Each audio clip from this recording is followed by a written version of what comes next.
Mi kurobada, mi dogajia, mi hueto wedogajia, mi damlo alofangajia, mawuna blo, mawo wetin, be lido jinona, mawu lo blo dagbe, ni ko Axosu Agelogbagan Agbovi. Greetings to everyone for this evening. We are His Imperial Majesty Axosu Agelogbagan, Yayino, Kilombonon. Our special title is Kilombonon Axosu, meaning the Axosu of the monarchy of Ganlodo, the only maroon monarchy in existence at this particular time.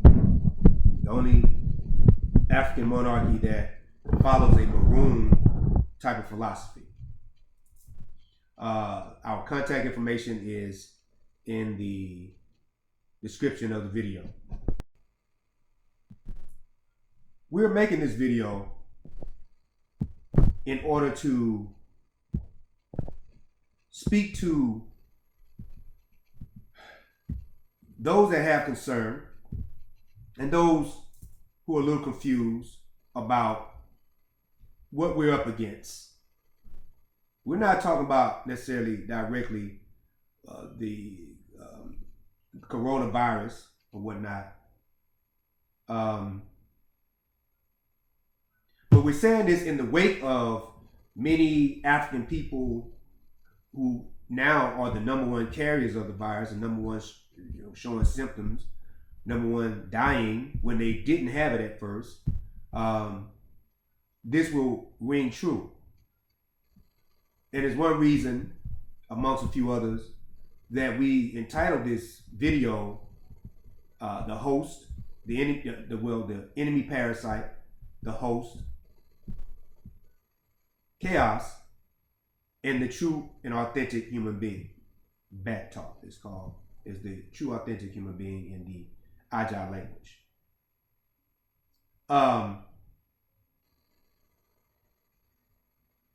We've been up against this entity on this side of the Okun. Okun is Yoruba for the sea, for a few hundred years, and in general for a few thousand years.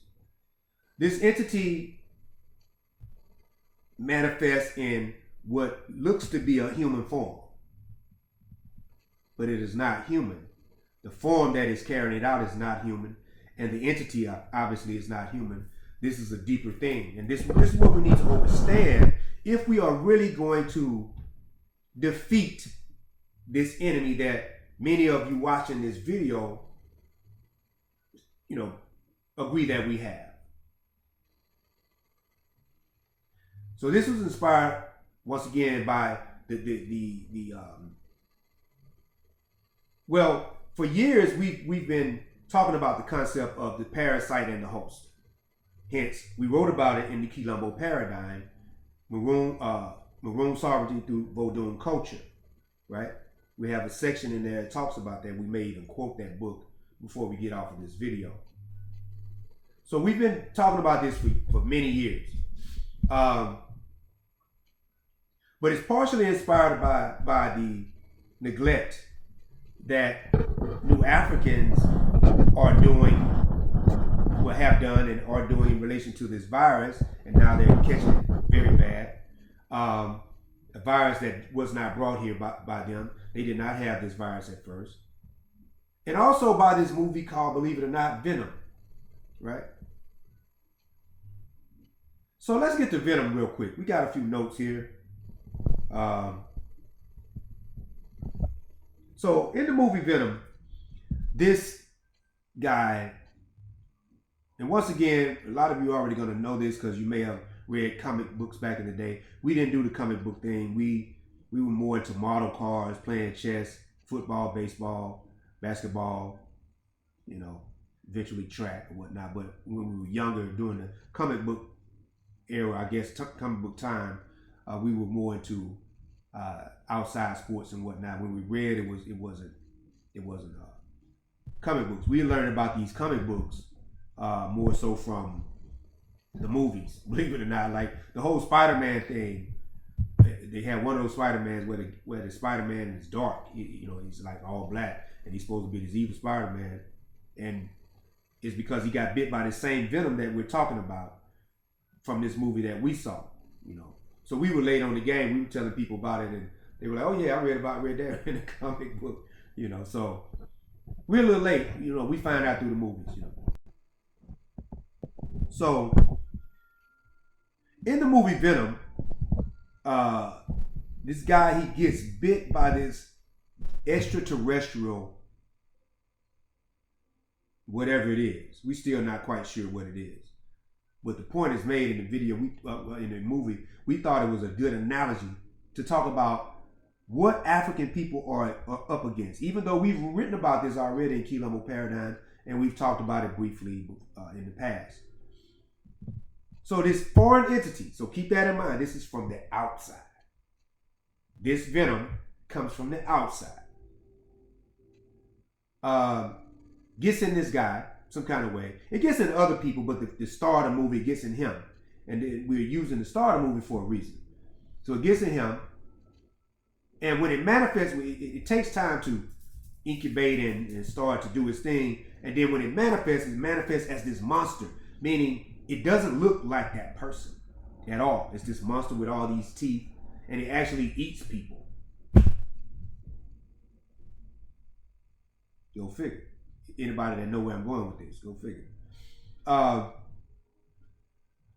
So eventually the host, that's the guy, that's the star, is taken over by the venom or the parasite. Now, in the movie, this guy, he starts to hear this voice all the time. This voice is saying, do this, do that. And he can hear that voice louder than a person that's in front of him. He'll hear that voice before he hears the person directly in front of him, right? So now the host at this point has been taken over by the parasite called Venom in the movie, right? The parasite, we recognize, is always in the head speaking to the host, disrupting the normal pattern of thought in general, but in this particular movie. This is an analogy to European, Arab, and other non-African cultures that have invaded the recesses of the Mawufe Numeto, or Mawufe Numetole, the African person. That is in the Ajah language. Now, before we go further, overstand and keep in mind that the videos that we do, our person, Kabiesi, Ainon, whatever accolade people are using to refer to me in the African culture, these are functional videos. This is for functionality. So we're not telling you this so you can sound good at the sports bar or at the party. We're telling you this so you can know what you're up against and or at least have an idea of what you can do. Because when you know what you're up against, then bam, that's what it is. You know, now I know what to do, or I at least know how to find out what to do. All right. So this concept of the host and the enemy parasite and chaos, if it is not understood by African people, I don't care how many African clothing you wear, how many African names you got, all of that, it is not, whatever you're doing is going to fail. Hence, with all due respect to the people that gave their life for the civil rights movement, it is going to fail. So let us continue.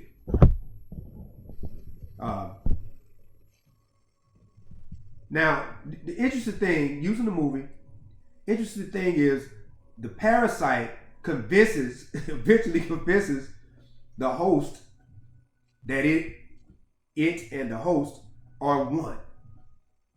They get to making jokes back and forth with each other. Now this parasite is in the head. He can only be seen when it manifests. But when it manifests, the identity of the host is totally gone. It's either one or the other with the manifestation. There are no two heads, whereas here's the head of the host, here's the head of the parasite. Here is the host, and then when that parasite decides it gets powerful enough to come out, bam.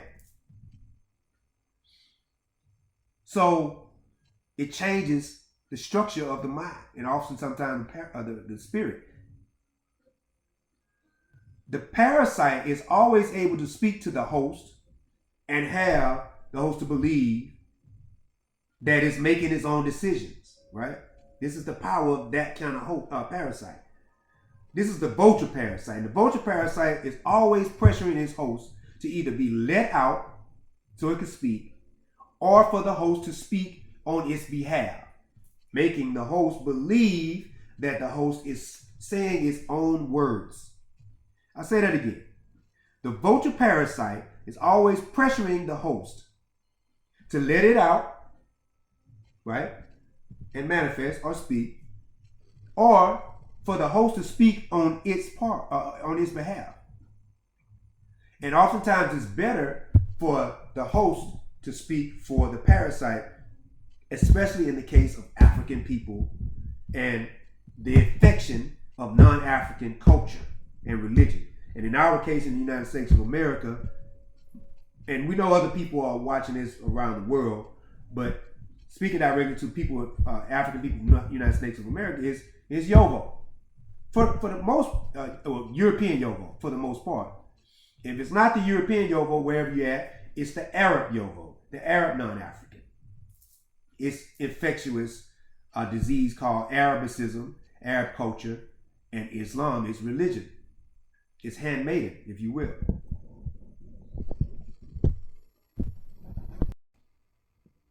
So now,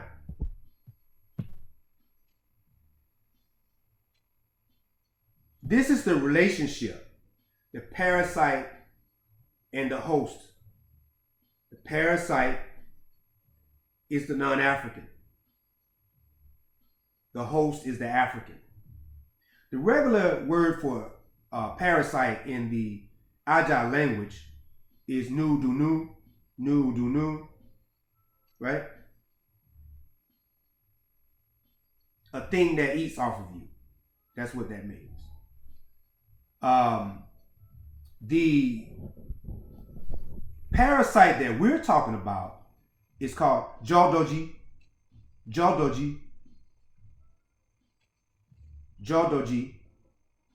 The host in this case is called jodojino. You could also probably use jodojito, but jodojino, right?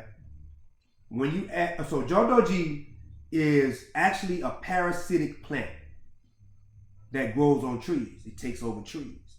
We have jodoji over here. You know, when you see the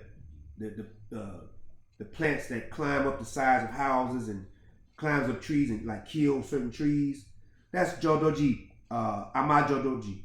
You know, the plant of the jodoji. Jodoji no is a person who is possessed or has the jodoji on him or her, right?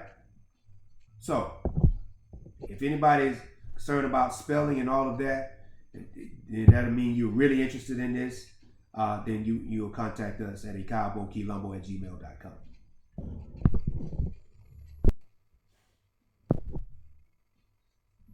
All right. So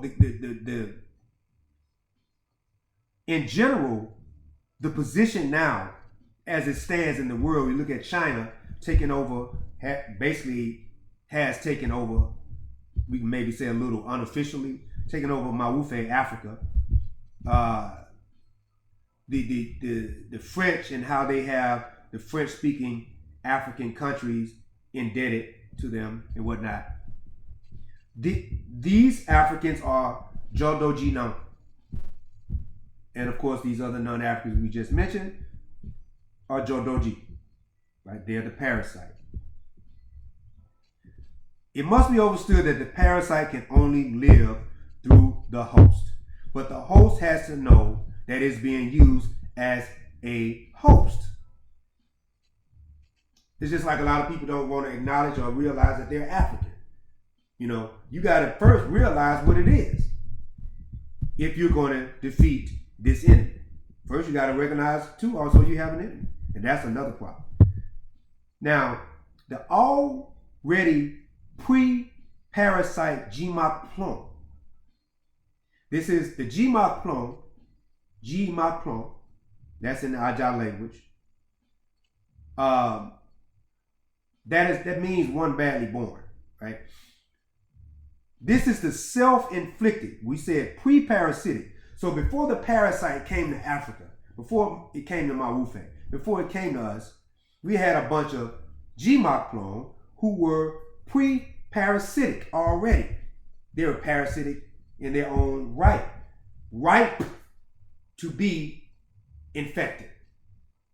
These Gmaplon, or these pre-parasitic so-called Africans, they are the self-inflicted disease carriers.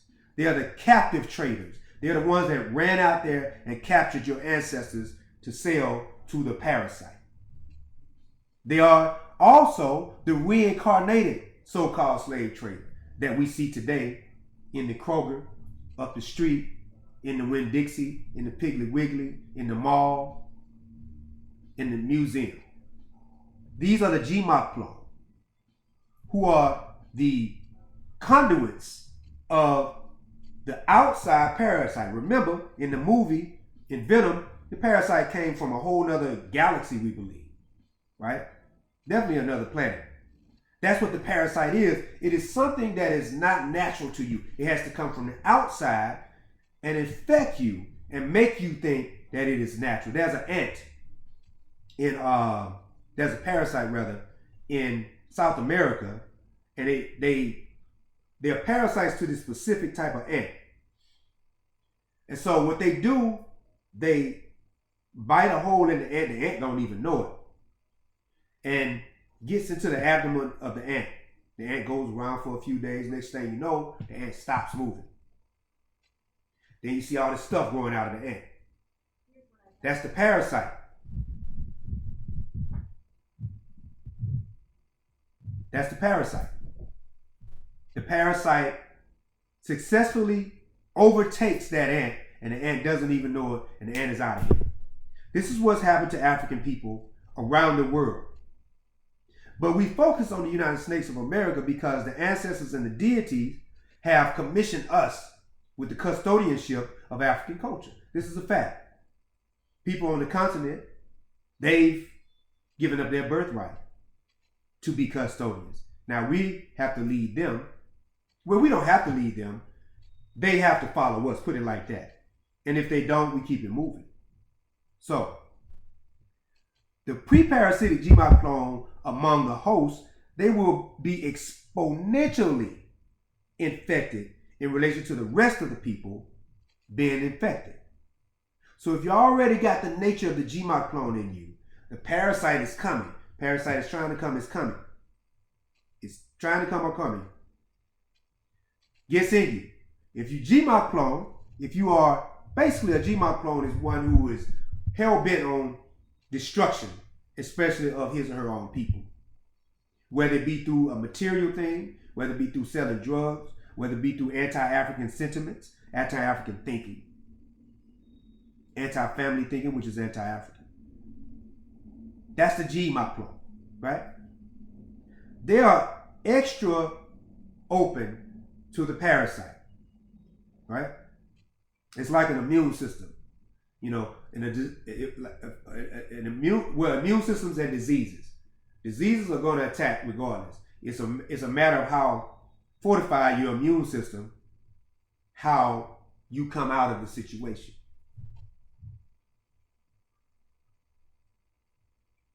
The greater the self-infection is before the parasite comes, the more influence and power the parasite will wield. That infection showed itself in the hip-hop world started around about 2000, 2001. Look at what we have now. Look at what we had before that, from like 1989 up until that point. That infection. The parasite preyed on that infection, on those highly infected ones, rather. It's like when a lioness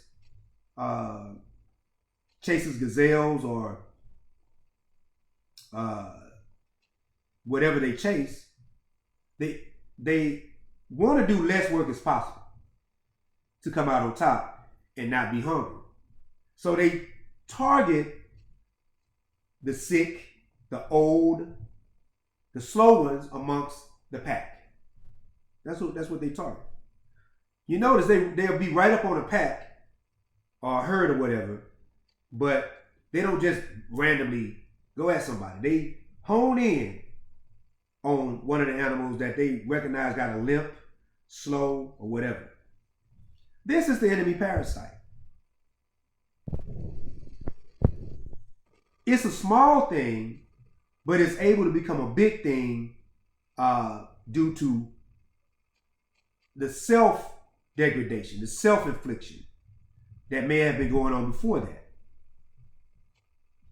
It's never really conquered nothing of great substance, but it is powerful in that it gains its power through the host.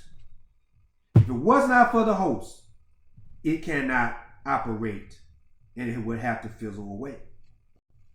If it was not for the trillions of dollars that African people spend with non-African businesses, they'll be in a whole different shape.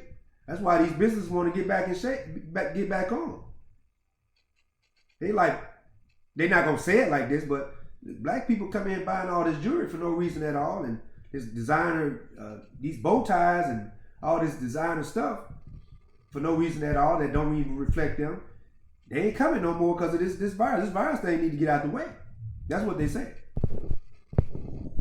So basically, Africans have facilitated the chaos and disorder in their inattentiveness.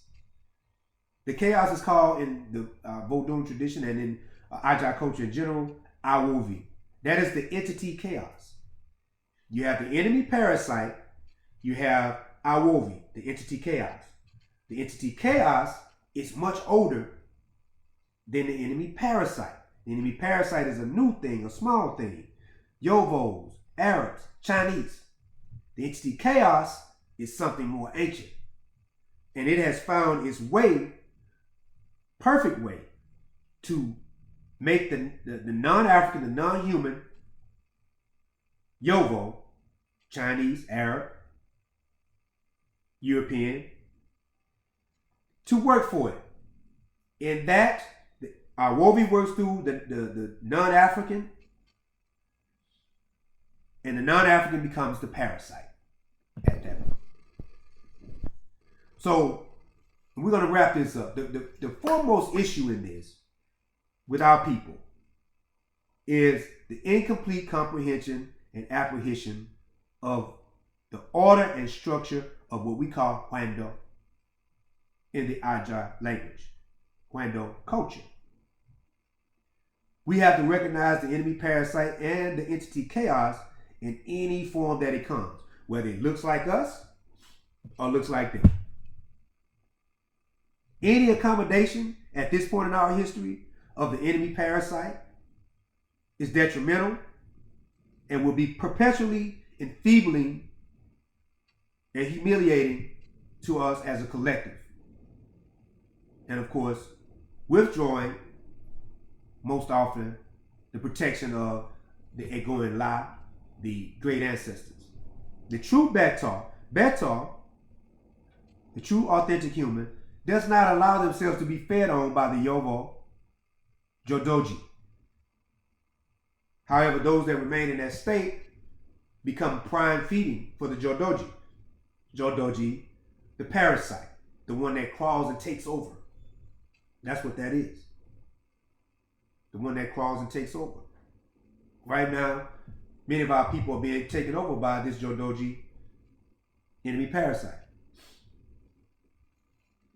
In that, since we know that as Africans who are trying to not be infected and are not being infected by Jodoji, we have to keep our distance from the enemy parasite that looks like us. Remember, Jodoji is the plant that takes over trees. Eventually, you won't recognize that tree. All you'll see is that Jodoji. Now, when we recognize that Jodoji, we have to act. We have to distance ourselves. And we also have to defend ourselves, whether that is physical or spiritual. Odigba to our friends, to our enemies. Oh, and once again, our contact information is in the description area. We should be getting a new website for the monarchy soon, but you can always go to restorationhealing.com to get the publications. So to our friends, we say Odigba. Odigba is goodbye until the next time. You say Odabo to somebody, Odabo,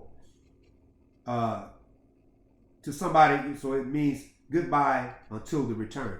But you don't know when they'll return or if they'll return. But a lot of people don't know it's often used to people that you never want to see and you don't wish well. You actually may be wishing them bad. So to our enemies, to the enemies of Ganlodo, to the enemies of anything that is positive about Africa, to those that are selling out the culture, to those that are selling the culture, to non-Africans and other unworthy people that look African, selling titles, making up stuff, putting Vodun up as a spectacle of display. To you all, we say Odabo Jack, as they say it on Fred South.